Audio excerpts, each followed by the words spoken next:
Lagi rame jadi perbincangan kalau kemarin soal Fadil yang menggebu-gebu dan geram mengungkapkan perasaannya. Mungkin abang sebagai kuasa hukum sebenarnya Fadil itu sudah menceritakan hal seperti itu apa dengan menggebu-gebu itu seperti apa? Enggak, saya kaget. Ternyata dia sudah terpendam. Ya sama dengan istri saya ini terpendam. Akhirnya marah. Gitu. Nah dia juga, saya jujur aja, dia nggak pernah cerita. Yang dia cerita ke saya dia was-was. Bagaimana keadaan si Doni Om, bisa nggak saya ketemu? Tiba-tiba kemarin dia marah-marah kan, sampai berkali-kali tuh. Terucap nih masalah Cindy kan. Ini nih jangan kepotong ya, jangan kepotong. Dia pernah bisa bilang, kamu hati-hati loh. Dan memang benar pada waktu itu dia memang mau ketemu sama Y. Dan Y-nya untung aja duluan keluar, ya kan? Bukan dia mau pukul nggak, tapi dia mau nanya, lu maksudnya apa? Kira-kira gitu. Kenapa? Karena dia merasa bahwa dia tidak melakukan seperti apa, dan itu jelas pembuktian yang menurut saya. Kami dengan tim selalu berdiskusi.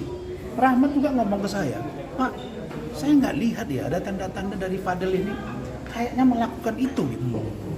Nah, makanya sekarang ceritanya coba kalian lihat ya, 2,5 bulan sudah kasus ini. Fadil belum dipanggil. Kenapa? Karena saksi itu masih berurut lagi diperiksa, dan itu nggak bisa serta-merta, harus dibuktikan. Naik sidik belum tentu menjadi tersangka. Kalau dipaksakan tanpa dasar yang kuat, bisa jadi nanti pra-peradilan. Nah, tapi saya apresiasi karena sudah diperiksa dari Kementerian PPA, dokter USG, ya terus kami minta juga putranya Olaramdan, periksa dong. Baru C juga inisial C, panggil dong. Baru nanti Martin, Umar, Pak Umar, Bintang, Liliana.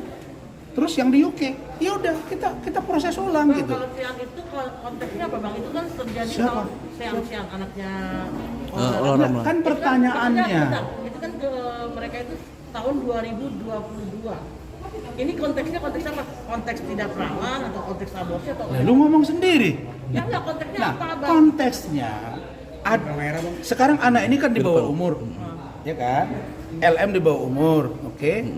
Sebelum LM ke UK, kita dapat info ada pacarnya, kan begitu? Diduga anaknya Olaramdan, oke?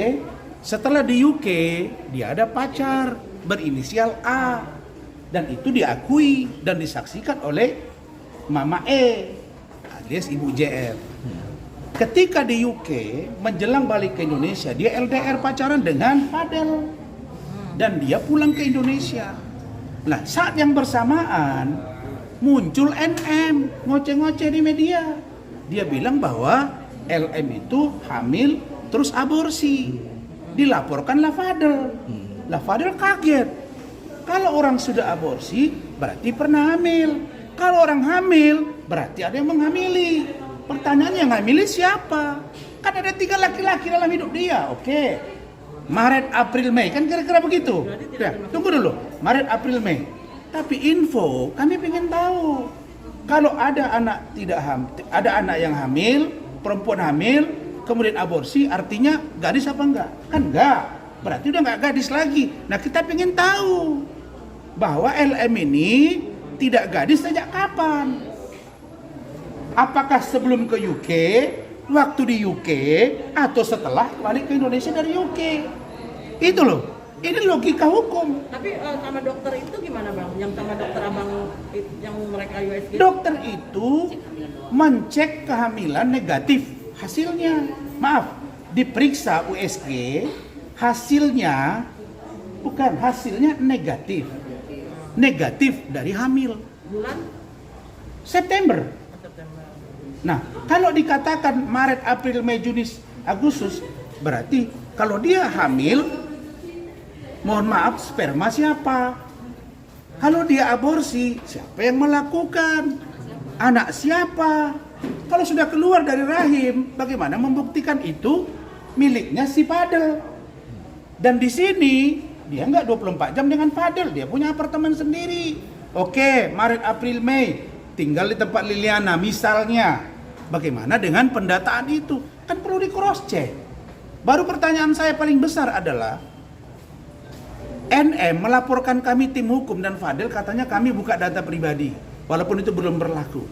Pertanyaannya, saya hanya kasih tahu ini hasil USG negatif, itu doang. Nama Laura Mirzani, nggak sebut dokter, nggak sebut rumah sakit. Sekarang saya tanya, Nikita Mirzani ngomong bahwa anak dia namanya Loli hamil, aborsi, dihamili oleh laki-laki. Kira-kira itu lebih membuka data pribadi dia apa saya? Iya dong, buka data pribadi anaknya. Di luar data pribadi itu juga aib yang harus ditutup. Menurut saya, bersyukurlah kau NM kalau Fadel mau menikahi dia. Kenapa? Kenapa? Karena dia sangat sayang dan dia melihat ada perubahan. Dengan segala masa lalu LM, dia mau menikahi. Jadi nggak usah bilang keluarga buruk, keluarga tukang semir dan lain sebagainya. Menurut saya, kalau memang jodoh mereka mudah-mudahan Allah mempermudah. Tapi harusnya menurut saya NM terima agar mereka bisa umur 18 tahun menikah. Itu disarankan oleh teman-teman saya. Bukan malah dibilang artis siapa, nggak perlu saya bilang. Inisialnya AA, artis senior. Dorong, udah bang nikahin aja gitu. Kemarin kan abang bilang kalau dari pihaknya Ola Ramlan kan menurut abang ya bang? Menghubungi saya melalui WA. Yaitu Aufar. Namanya Aufar, saya nggak tahu ya. Setahu saya itu nomornya Aufar. nah itu gimana bang? Nah, setahu saya Aufar itu kan teman baik saya sahabat dengan dia. Nah, saya nggak tahu itu handphone tapi masih ada saya simpan.